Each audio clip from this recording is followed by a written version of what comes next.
Hello, luxury real estate agents. First of all, I need you to forgive me because I'm sort of casual today.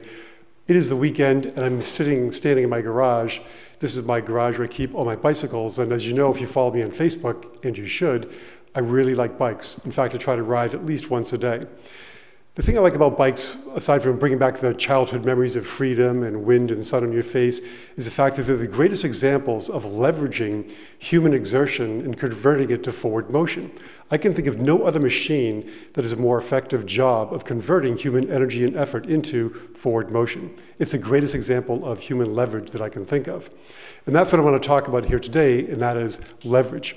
Now, when most people talk about leverage in real estate, they think about debt. And today's topic is not about debt. We're going to talk about leveraging your business by making great use of your sphere of influence. A lot of people in real estate think that they need to have thousands of people or hundreds and hundreds of names at the very least in their sphere of influence to become successful, especially in the high end. The good news for you is that you really only need to have about 250 people in your sphere of influence. Because if you think about it, if you know 250 people and each of them knows 250 people, that's 62,500 people that you can influence directly and indirectly. That is leverage. Now, a great way to really quantify the value of your sphere of influence is to list all the people and then figure out how much business each one of them can give you. I sort of blew up this spreadsheet over here so I can sort of illustrate what I'm talking about and how we value our sphere of influence. This is one of the downloads from my book, Selling Luxury Homes. And while you really can't read it here, just follow along and you can email me and I'll send you one, even if you haven't bought the book.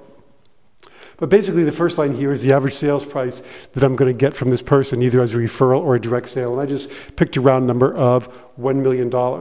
I'm going to leave commissions and splits out because we don't want to talk about that. But let's just assume that the average commission of a deal this person's going to refer to me is $18,750.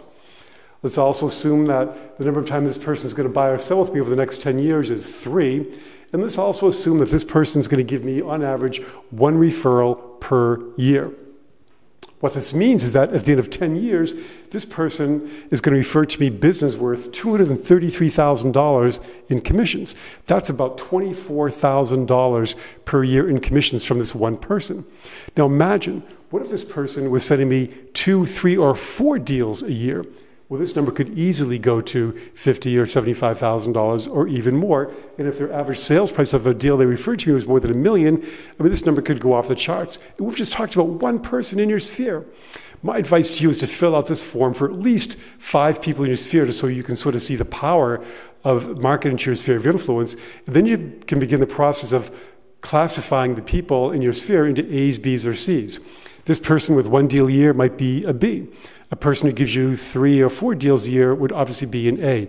What are you going to do differently to market to them? We'll talk about that in a future video. But the beauty of this is that you can see the value of your sphere, you can see how important it is to market to your sphere, and you can see the leverage that comes about when you market to that 250 people.